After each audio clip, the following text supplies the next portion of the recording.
Olá pessoal, tudo bem com vocês?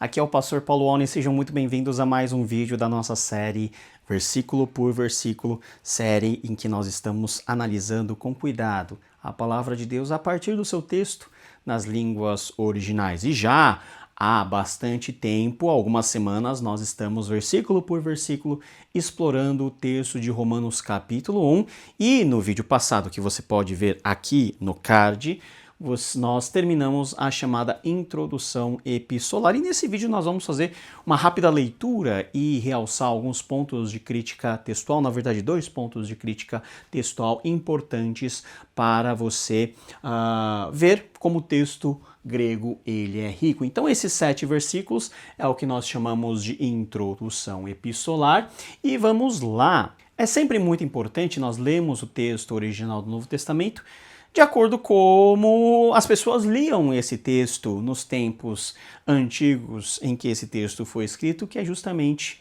a forma oral, ou seja, lido de forma audível. E isso, inclusive, ajuda na compreensão do texto e também na fluência na própria leitura. Então, nós vamos ler esse texto de forma corrida e ver 2 pontos aí importantes. Vamos lá. Paulus, doulos, Christou Iesu, kletos apóstolos, aphorismenos eis evangelion tu Theu, ho proepengeilato diaton propheton autu, engrafais hagiais.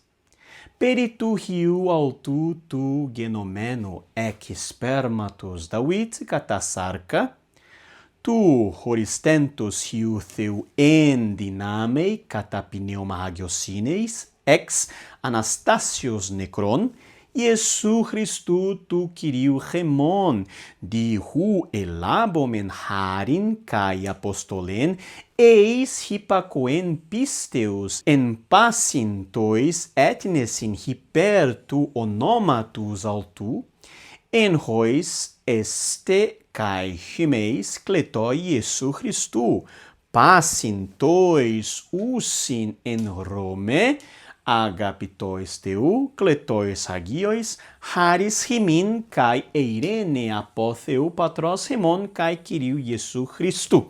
Olha só que legal. Paulo, servo de Cristo Jesus, chamado para ser apóstolo, separado para o Evangelho de Deus, ou separado para a pregação do Evangelho de Deus, que foi dito ou predito, prometido de antemão por meio dos seus profetas nas Sagradas Escrituras ou nas Escrituras Sagradas, acerca de seu filho que veio da semente ou da descendência de Davi, segundo a carne, o mesmo ou aquele que foi declarado Filho de Deus com poder, segundo o Espírito de Santidade, pela ressurreição dos mortos, Jesus Cristo, nosso Senhor, por meio de quem recebemos graça e apostolado para a obediência pela fé, ou obediência de fé, ou obediência fiel, entre todos os povos, por amor de seu nome, entre os quais vocês também estão chamados para pertencerem a Jesus Cristo. A todos que estão em Roma, amados de Deus e chamados de santos, ou chamados para serem santos, graça a vocês e paz da parte de Deus, o nosso Pai, e do Senhor Jesus Cristo. Então essa é a tradução, vamos dizer assim, mais literal e mais básica que nós podemos fazer. 2 pontos aqui de atenção de crítica textual. O primeiro está relacionado ao nome Christou Iesu. Gente, não sei se você já percebeu, mas Paulo gosta muito desse ordenamento que não é tão natural assim. Cristo Jesus. Ora, mas por que não falar Jesus Cristo? Porque tudo indica que quando Paulo coloca Cristo na frente de Jesus, Paulo está colocando aqui uma ênfase teológica sobre quem é ou qual que é a função de Jesus Cristo. Aquele que é o ungido, aquele que é o separado, aquele que foi ungido para nos salvar. Então nós temos aqui uma amplificação, uma ênfase no aspecto teológico da identidade e do ofício de Jesus Cristo. Entretanto, nós temos alguns manuscritos que trazem o ordenamento Iesu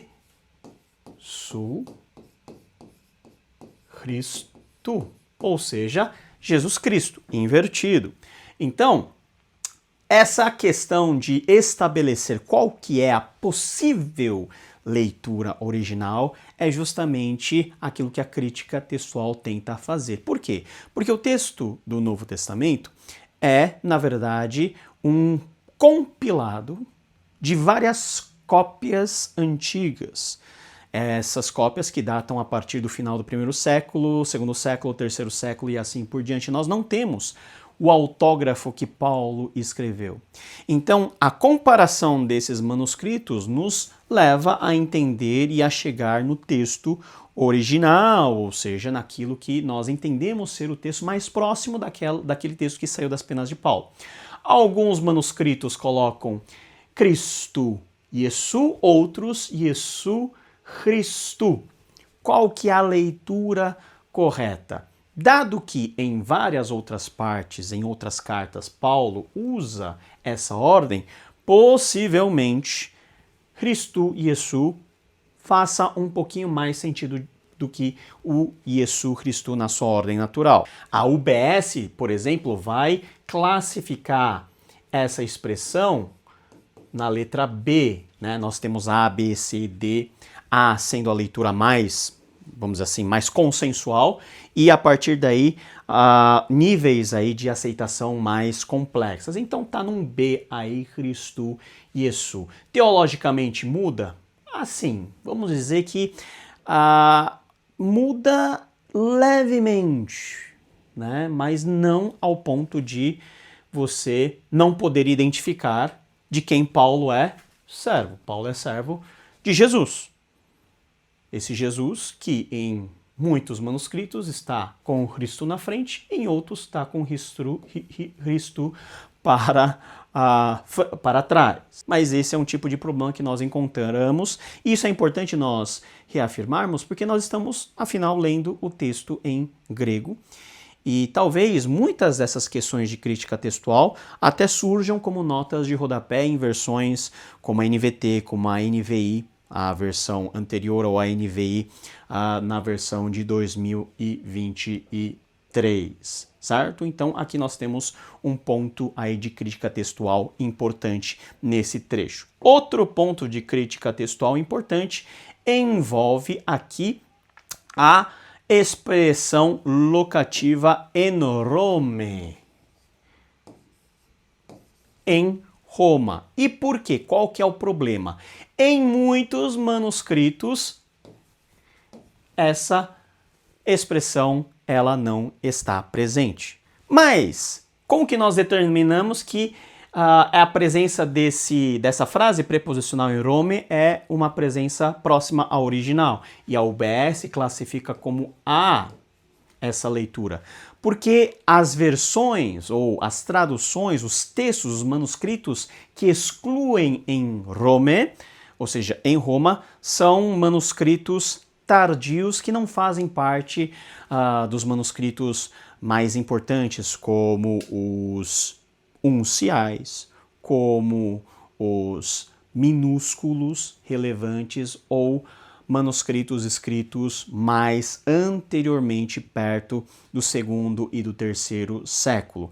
Vários outros excluem, mas parece que a exclusão aqui foi uma exclusão em alguns manuscritos que parece até ter sido meio que deliberada, e essa exclusão vai resultar em 2 ou 3 outras possibilidades de leitura e de alteração de crítica textual no texto, que nós não vamos explorar porque são coisas muito pontuais. Mas 2 pontos aqui de crítica textual, e eu acho que a crítica textual feita com sensibilidade e ressaltando que o texto que nós temos aqui é um texto de qualidade, é importante para que você saiba que existe uma rica tradição de manuscritos que em alguns pontos podem trazer alguns tipos de, vamos dizer assim, diferenças, mas você veja que não são coisas tão relevantes assim. Mesmo se não tivesse em Rome,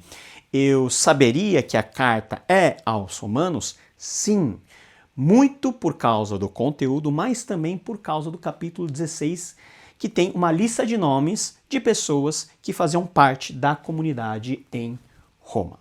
Certo? Gente, esse é um ponto importante, guarde aí, que é um ponto que, se você tiver interesse, você poderá vamos dizer assim, se aprofundar mais, utilizando comentários bíblicos ou bíblias de estudo, ou até mesmo recursos aí presentes nas próprias bíblias que vocês eventualmente tenham à disposição. E já que nós vimos o texto em grego, vamos ler a tradução desse texto na Nova Versão Internacional. Paulo, servo de Cristo Jesus, chamado para ser apóstolo, separado para o Evangelho de Deus, o qual foi prometido por ele de antemão, por meio dos seus profetas nas Sagradas Escrituras, acerca de seu filho, que, como homem, era descendente de Davi, e que, mediante o Espírito de Santidade, foi declarado Filho de Deus com poder pela sua ressurreição dentre os mortos, Jesus Cristo, nosso Senhor. Por meio dele e por causa do seu nome, recebemos graça e apostolado para chamar dentre todas as nações um povo para a obediência que vem pela fé. E vocês também estão entre os chamados para pertencerem a Jesus Cristo. A todos os que estão em Roma, são amados de Deus e chamados para serem santos. A vocês, graça e paz da parte de Deus, nosso Pai, e do Senhor Jesus Cristo. Esse é o texto que nós chamamos de introdução epistolar e eu espero que você tenha aprendido mais sobre o início dessa que é a carta mais importante do apóstolo Paulo. Do grego para o português. Você quer aprender o grego do Novo Testamento para ler a língua original desse texto tão importante para nós? Nós temos um curso de grego junto à nossa plataforma Didascalia On Demand. Aqui na descrição você tem um link que você pode acessar, ver todos os cursos que nós temos e assinar esse pacote de mais de 40 cursos, que incluem também cursos de hebraico, de exegese, de hermenêutica e o nosso curso Helenique grego bíblico, desde o começo, a alfabetização até as porções mais avançadas da língua original do Novo Testamento, que é o grego koiné, o grego bíblico. Faça parte dessa jornada, te convido a conhecer melhor o texto original da Bíblia Sagrada. A partir do próximo vídeo dessa série, nós começamos no versículo 8. Nós vamos começar a, vamos dizer assim, investigar o começo do grande corpo epistolar, que é o miolo, onde está a mensagem mais central dessa carta do apóstolo Paulo. Versículo por versículo. No próximo vídeo nós continuamos a partir do versículo 8. E até lá, fiquem com Deus. Tchau, tchau.